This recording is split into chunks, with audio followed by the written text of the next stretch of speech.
ठीक। तो इसके पहले पढ़े थे फ्रिक्शनल इलेक्ट्रिसिटी, ठीक है ना। फ्रिक्शनल एक बार फिर से रिवाइज कर दे रहा हूँ। फ्रिक्शनल इलेक्ट्रिसिटी का मतलब क्या था? When any two substances are rubbed. Substances का मतलब कोई भी सब्सटेंस नहीं, सब्सटेंस का मतलब यहाँ पर है डाई इलेक्ट्रिक सब्सटेंस, और डाई इलेक्ट्रिक सब्सटेंस का मतलब नॉन कंडक्टिंग सब्सटेंस, ठीक है ना। भाई जैसे कंघी को बाल से रगड़ते हैं तो कंघी में चार्ज प्रोड्यूस होता है, तो कंघी मतलब जनरली किस चीज़ की होती है? प्लास्टिक की। और प्लास्टिक अगर बोले इसका मतलब नॉन कंडक्टिंग सब्सटेंस, है ना। तो frictional electricity when any two substances are rubbed, substances का मतलब non conducting substance, then due to transfer of electrons. भाई हो क्या रहा है यहाँ पर? जब दो सब्सटेंस को आपस में हम रगड़ते हैं तो एक सब्सटेंस में से इलेक्ट्रॉन निकलकर दूसरे सब्सटेंस में चले जाते हैं, ठीक है। जिस सब्सटेंस में से इलेक्ट्रॉन निकलेंगे, जैसे एग्जांपल के लिए भाई ये जैसे मान लो हमने एक ग्लास रॉड लिए, ये क्या है? Glass rod. इसको एक्चुअल में हम किससे रगड़ रहे हैं? सिल्क से। Glass rod is rubbed with the silk, ठीक है ना। तो ग्लास रॉड को किससे रगड़ रहे हैं? सिल्क से। तो इलेक्ट्रॉन का ट्रांसफर होगा। मान लेते हैं कि अगर मान लो इसमें से इलेक्ट्रॉन निकलकर इसमें चले गए तो ग्लास रॉड में इलेक्ट्रॉन की कमी हो गई, ग्लास रॉड में इलेक्ट्रॉन कम हो जाएंगे। Deficiency of electron produces positive charge. Electron की कमी से कौन सा चार्ज प्रोड्यूस होगा? पॉजिटिव। तो इसका मतलब ग्लास रॉड में चार्ज कैसा प्रोड्यूस होगा? पॉजिटिव, ठीक है। लेकिन इलेक्ट्रॉन्स ग्लास रॉड से कहाँ जा रहे हैं? सिल्क में। तो सिल्क में नंबर ऑफ इलेक्ट्रॉन्स ज़्यादा हो जाएंगे, axis of electron, and excess of electron produces negative charge. तो सिल्क में चार्ज कैसा प्रोड्यूस होगा? नेगेटिव। सिल्क में चार्ज कैसा प्रोड्यूस होगा? नेगेटिव, ठीक है मेरी बात? ठीक। When two substances are rubbed, then due to transfer of electrons, one substance becomes positive charge, another substance becomes negative charge. अब कौन सा सब्सटेंस पॉजिटिव चार्ज और कौन सा सब्सटेंस नेगेटिव चार्ज? इसमें गलती मत करना। जिस सब्सटेंस में से इलेक्ट्रॉन निकलेंगे मतलब इस सब्सटेंस में इलेक्ट्रॉन कम हो गए, deficiency of electron. Deficiency of electron produces positive charge. यहाँ देखो इलेक्ट्रॉन ज़्यादा हो गए। अब भाई यहाँ से इलेक्ट्रॉन किस में आ रहे हैं? सिल्क में।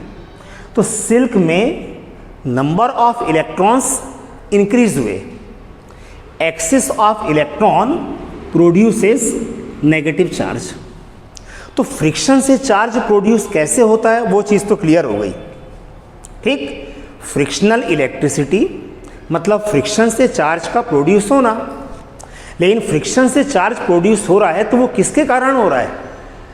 Due to transfer of electrons. Due to transfer of electrons. एक सब्सटेंस में इलेक्ट्रॉन कम, deficiency of electron produces positive charge, and excess of electron produces negative charge. ये क्लियर? ठीक। अब चलो इसके बाद एक्चुअल में हमको पढ़ना है क्वांटाइजेशन ऑफ चार्ज। क्या? Quantization of charge. देखो, ठीक है ना, क्वांटाइजेशन ऑफ चार्ज। तो क्या मतलब है इसका? Quantization of charge means how much charge produces, है ना। भाई फ्रिक्शन से कितना चार्ज प्रोड्यूस होगा या किसी भी बॉडी में कितना चार्ज होगा, ठीक है। तो क्या था? फ्रिक्शन से जो चार्ज प्रोड्यूस हो रहा था वो किसके कारण प्रोड्यूस हो रहा था? Transfer of electrons. एक सब्सटेंस में से इलेक्ट्रॉन निकलकर दूसरे सब्सटेंस में चले जाते हैं। तो एक सब्सटेंस में इलेक्ट्रॉन कम हो गए तो वो पॉजिटिव चार्ज हो गया, और दूसरे सब्सटेंस में इलेक्ट्रॉन एक्सिस्ट तो वो कैसा हो गया, नेगेटिव चार्ज। ठीक, क्वांटाइजेशन ऑफ चार्ज, यानी किसी भी बॉडी में अगर चार्ज है तो कितना होगा। ठीक है, लेकिन इसके पहले हमको ये दो चीज़ याद होना चाहिए। पहला, मास ऑफ इलेक्ट्रॉन, यानी एक इलेक्ट्रॉन का मास कितना होता है। Mass of an electron 9.1 into 10⁻³ kg। भाई 12th में अगर पहुंच गए इसका मतलब है कि ये सब चीज़ें तो बनना चाहिए। ठीक, दूसरा, चार्ज ऑफ एन इलेक्ट्रॉन, तो एक इलेक्ट्रॉन में चार्ज, इसको एक्चुअल में शो करते हैं स्मॉल ई से, and small E is called electronic charge, charge of an electron. तो एक इलेक्ट्रॉन में कितना चार्ज होता है, 1.6 इंटू 10⁻⁻19 कूलम। सी का मतलब है coulomb. Coulomb is the unit, SI unit of charge. ठीक है, अभी इसके बाद यूनिट्स भी पढ़ेंगे, लेकिन इलेक्ट्रॉन में चार्ज कैसा होता है, नेगेटिव। प्रोटॉन में इतना ही पॉजिटिव चार्ज होता है, यानी इलेक्ट्रॉन और प्रोटॉन दोनों का चार्ज सेम है, नेचर अपोजिट, लेकिन इलेक्ट्रॉन और प्रोटॉन दोनों का मास अलग अलग होता है। इलेक्ट्रॉन का मास इतना। ठीक, तो अब हम क्या पढ़ रहे हैं, क्वांटाइजेशन ऑफ चार्ज, कि किसी भी बॉडी में अगर चार्ज है तो कितना होगा। ठीक, ध्यान से यहां अपन देखें, मान लो सपोज, ध्यान समझना भाई, अगर मान लो हमने ग्लास को सिल्क से रगड़े और एक भी इलेक्ट्रॉन का ट्रांसफर नहीं हुआ, तो ना तो यहां पॉजिटिव चार्ज प्रोड्यूस होगा और ना ही इसमें नेगेटिव चार्ज, है ना।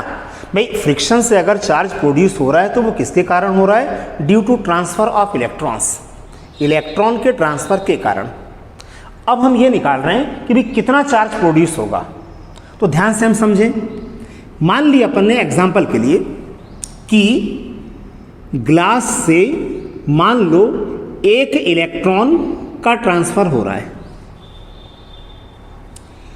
एक इलेक्ट्रॉन का ट्रांसफर हो रहा है, तो ग्लास रॉड में पॉजिटिव चार्ज प्रोड्यूस होगा। कितना होगा, एक इलेक्ट्रॉन के चार्ज के बराबर। ग्लास से एक इलेक्ट्रॉन कहाँ ट्रांसफर हुआ, सिल्क में, तो ग्लास रॉड में इलेक्ट्रॉन डिफिशियंसी के कारण पॉजिटिव चार्ज। कितना, लेकिन एक इलेक्ट्रॉन, तो एक इलेक्ट्रॉन में जितना चार्ज होता है उतना इसमें पॉजिटिव चार्ज प्रोड्यूस होगा।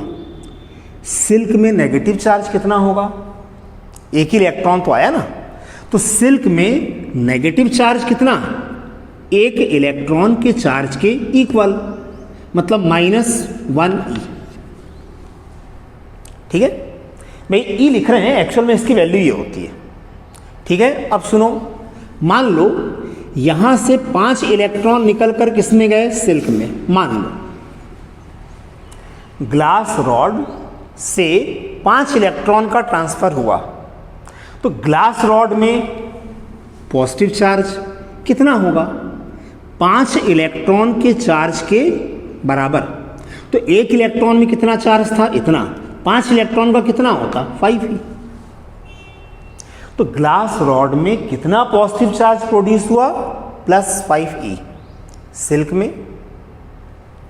सिल्क में कितना होगा,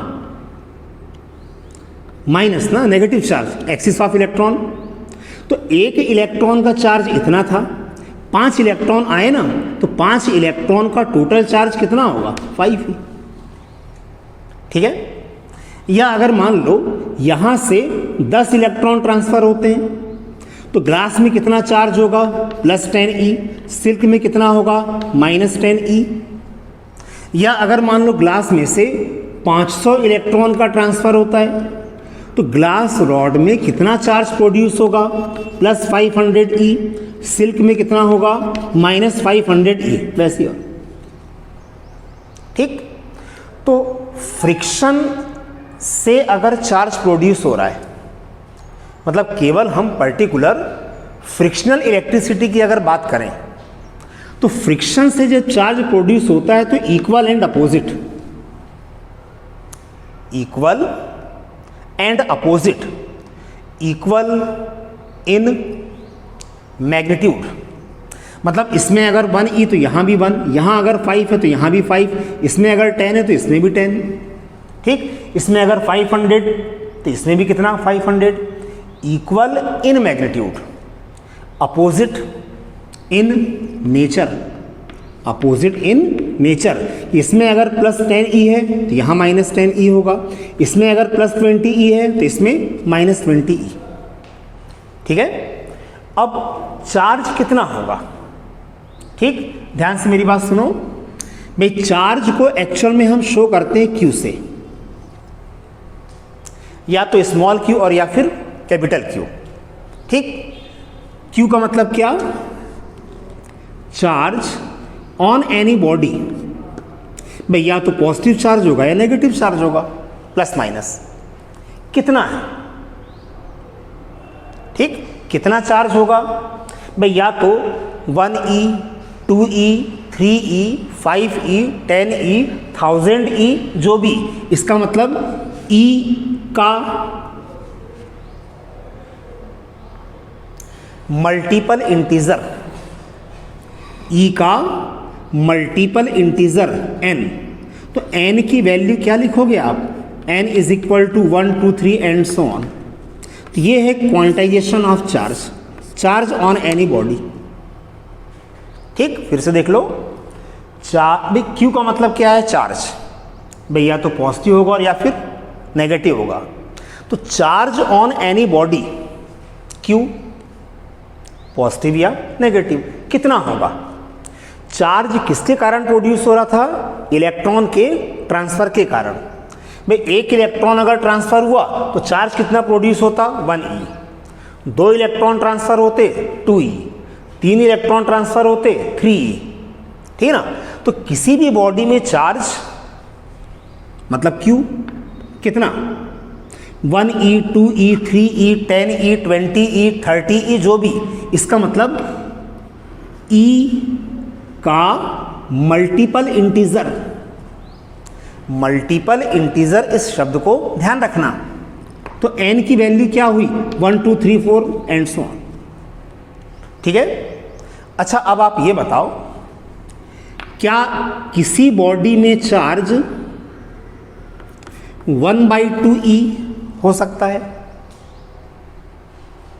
नहीं हो सकता ना, कारण भाई 1/2E, तो ऐसा थोड़ी होगा कि आधा इलेक्ट्रॉन निकल गया, आधे इलेक्ट्रॉन का ट्रांसफर थोड़ी होगा, पौन इलेक्ट्रॉन का ट्रांसफर थोड़ी होगा, 2.5 इलेक्ट्रॉन का ट्रांसफर थोड़ी होगा। भाई किसी बॉडी में चार्ज, आप बोलते हो कि सर 2.5E, बॉडी में चार्ज कितना, 2.5E, तो किसी बॉडी में चार्ज 2.5E संभव नहीं है। क्यों नहीं है, 2.5 इलेक्ट्रॉन ट्रांसफर थोड़ी होंगे। भाई अगर इलेक्ट्रॉन ट्रांसफर होंगे तो 1, 2, 3, 100, 200, 1000, जो भी। ठीक, तो किसी भी बॉडी में चार्ज फ्रैक्शनल संभव नहीं है। किसी भी बॉडी में अगर चार्ज है तो E का फ्रैक्शनल चार्ज नहीं होगा। चार्ज अगर होगा तो कितना होगा, E का, E मतलब एक इलेक्ट्रॉन का चार्ज, इलेक्ट्रॉनिक चार्ज, उसका मल्टीपल इंटीजर, मतलब E का 2 times, 3 times, 5 times, 100 times, 500 times, जो भी। तो ये है एक्चुअल में क्वांटाइजेशन ऑफ चार्ज। ठीक, क्वांटाइजेशन ऑफ चार्ज, या इसको वर्ड्स में अगर अपन बोलें तो क्या बोलेंगे, क्या बोलोगे, चार्ज ऑन एनी बॉडी, भैया या तो पॉजिटिव होगा या नेगेटिव होगा, कितना, how much charge, charge on any body is multiple integer of a minimum charge. यहां एक्चुअल में जो E है ये है मिनिमम चार्ज। क्या है? Minimum charge. ध्यान से सुनना मेरी बात। अगर चार्ज प्रोड्यूस हो रहा है, किसके कारण हो रहा है? इलेक्ट्रॉन के ट्रांसफर के कारण। तो कम से कम कितने इलेक्ट्रॉन का ट्रांसफर होना चाहिए? एक। अगर दो सब्सटेंस को हमने रगड़े और एक भी इलेक्ट्रॉन का ट्रांसफर नहीं हुआ, इसका मतलब ना तो पॉजिटिव चार्ज प्रोड्यूस होगा और ना ही नेगेटिव चार्ज। इलेक्ट्रॉन ट्रांसफर के कारण चार्ज प्रोड्यूस हो रहा है, तो कम से कम कितने इलेक्ट्रॉन ट्रांसफर हों? एक। कम से कम कितना? एक इलेक्ट्रॉन का चार्ज मतलब E। तो ये होता है एक्चुअल में मिनिमम चार्ज। किसी भी बॉडी में अगर चार्ज है तो मिनिमम कितना हो सकता है? E प्लस E या माइनस E। ठीक। This minimum charge is called electronic charge. Electronic charge या इसी को बोलते हैं एलिमेंट्री चार्ज। एलिमेंट्री चार्ज भी अगर कहीं लिखा है, इसका मतलब समझ जाना charge of an electron, minimum charge. ठीक। ऑब्जेक्टिव वगैरह में आता है मिनिमम चार्ज। तो मिनिमम चार्ज मतलब charge of an electron E, लेकिन E की वैल्यू क्या होती है? 1.6 इंटू 10⁻⁻19 कूलम। ठीक है। अब एक बात थोड़ा और ध्यान देने वाली है यहां पर, ध्यान से सुनो मेरी बात। वैसे एग्जाम्पल के लिए मान लो हमने ये लिए थे ग्लास रॉड या एक नट, कोई बॉडी मान लेते हैं। मानो सपोज ये एक बॉडी है, लेकिन अभी इस बॉडी में कोई चार्ज नहीं है। अगर इस बॉडी को पॉजिटिवली चार्ज करना है तो क्या करना पड़ेगा? इसमें से इलेक्ट्रॉन निकालना पड़ेगा आपको, है ना। तो अगर मान लो सपोज इस बॉडी में से हमने इलेक्ट्रॉन निकाल लिए, जितने ज़्यादा इलेक्ट्रॉन निकालेंगे उतना ज़्यादा इसमें पॉजिटिव चार्ज प्रोड्यूस होगा। ठीक। लेकिन बाद में हम पढ़ेंगे कि किसी भी बॉडी को एक लिमिट से ज़्यादा हम चार्ज नहीं कर सकते। बाद में पढ़ेंगे, वो उसकी कैपेसिटी के अकॉर्डिंग होता है, जब कैपेसिटेंस पढ़ेंगे तब, अभी नहीं। अभी ध्यान रखें। तो अगर इस बॉडी को पॉजिटिवली चार्ज करना था तो क्या करना पड़ा? इस बॉडी में से हमको इलेक्ट्रॉन निकालना पड़ा। इलेक्ट्रॉन निकालना पड़ा। तो इस बॉडी का मास बढ़ा कि कम हुआ? कम हो जाएगा। क्यों? मान लेते हैं कि अगर इस बॉडी में से हमने एक इलेक्ट्रॉन निकाले तो एक इलेक्ट्रॉन का मास इतना होता है ना। इस बॉडी में से अगर एक इलेक्ट्रॉन हमने निकाले तो इसमें कितना चार्ज प्रोड्यूस हुआ? +1e। लेकिन एक इलेक्ट्रॉन अगर निकल गया, इसका मतलब इस बॉडी में से इतना मास कम हो गया। इतना मास कम हो गया। ठीक। 10 इलेक्ट्रॉन मान लो आपने निकाले, तो इसका 10 टाइम्स कर दो आप, तो उतना मास क्या हो जाएगा? कम। तो एक चीज पता चली, क्या? इंपॉर्टेंट रिजल्ट है जो ऑब्जेक्टिव वगैरह में आता है। When any body is get positive charge, when any body is get positive charge, then its mass क्या? इंक्रीज की डिक्रीज? मास डिक्रीजेस। भाई किसी भी बॉडी को पॉजिटिवली चार्ज करना है, इसका मतलब उसमें से इलेक्ट्रॉन हमको निकालना पड़ेगा, और इलेक्ट्रॉन अगर निकला मतलब उतना मास कम हो गया। ज़्यादा इलेक्ट्रॉन निकलेंगे तो ज़्यादा मास कम होगा। ठीक। ध्यान से इसको ध्यान रखना। ठीक। कि किसी भी बॉडी को अगर पॉजिटिवली चार्ज हम करते हैं तो उसका मास डिक्रीज होता है, और अगर नेगेटिवली चार्ज करेंगे तो मास इंक्रीज होगा। नेगेटिवली चार्ज मतलब axis of electron axis of electron, electron axis हो रहे हैं, इलेक्ट्रॉन ऐड हो रहे हैं, और इलेक्ट्रॉन ऐड हो रहे हैं इसका मतलब कि मास भी ऐड होगा। ठीक, तो ये एक इंपॉर्टेंट रिजल्ट है जो ऑब्जेक्टिव वगैरह में आता है। ठीक, कि when any body is get positively charge then mass of the body decreases. भाई पॉजिटिवली चार्ज मतलब इलेक्ट्रॉन निकाल लिए, और इलेक्ट्रॉन निकले मतलब उतना मास कम हो गया, तो बॉडी का मास क्या हो जाएगा, कम। When any body gets positive charge then mass of the body decreases, and when any body gets negatively charge mass of the body increases. ये ऑब्जेक्टिव में आता है, ध्यान रखना। ठीक, तो क्वांटाइजेशन ऑफ चार्ज सिंपल चीज है। ठीक, न्यूमेरिकल्स में काफ़ी यूज होगा, न्यूमेरिकल्स में काफ़ी यूज होगा, लेकिन न्यूमेरिकल्स सॉल्व करते समय ध्यान रखना है आपको, ई की वैल्यू क्वेश्चन में थोड़ी दिया रहेगा। भाई 12th में पहुंच गए इसका मतलब ये चीज़ तो मालूम होना चाहिए। ई क्या है, इलेक्ट्रॉनिक चार्ज। इलेक्ट्रॉनिक चार्ज का मतलब चार्ज ऑफ एन इलेक्ट्रॉन, एक इलेक्ट्रॉन का charge.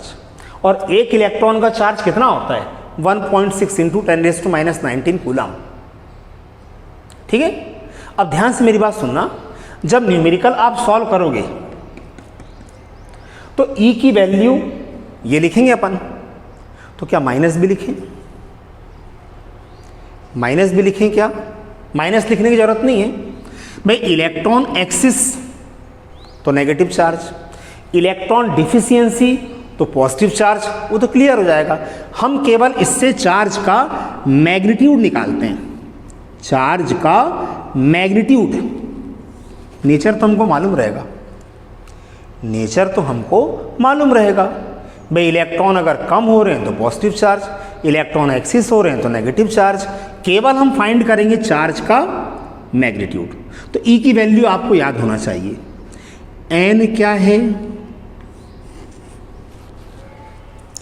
N is what, number of transferred electrons. N क्या है, नंबर ऑफ ट्रांसफर्ड इलेक्ट्रॉन्स, ध्यान रखना। तो क्यू निकल जाएगा, या हो सकता है क्वेश्चन में क्यू गिवन हो कि किसी बॉडी में चार्ज कितना है वो क्वेश्चन में गिवन रहेगा, तो क्या फाइंड करना पड़ेगा, n, number of electrons, number of electrons. ठीक है ना, जैसे इसी साल 12th में क्वेश्चन आया था, number of electrons in 1 coulomb charge, find the number of electrons in 1 coulomb charge. इस साल 12th में आया था। तो कैसे करेंगे, नंबर ऑफ इलेक्ट्रॉन्स मतलब एन तो हमको फाइंड करना है, इन 1 कूलम चार्ज, इसका मतलब चार्ज गिवन है आपको कितना, 1 कूलम, और इलेक्ट्रॉनिक चार्ज की वैल्यू अपने को मालूम है 1.6 इंटू 10⁻⁹ कूलम हो गया। तो Q is equal to n e, तो N इज इक्वल टू क्या होगा, Q बाई ई, Q यानी 1, E की वैल्यू अपने को मालूम है। ठीक, तो सॉल्व कर लेंगे, निकल जाएगा। ठीक, 6.27 समथिंग आएगा, जो भी आता है। तो क्या पता चला कि इतने इलेक्ट्रॉन्स जब ट्रांसफर होंगे तो 1 कूलम चार्ज प्रोड्यूस होगा। ठीक है, क्वांटाइजेशन ऑफ चार्ज।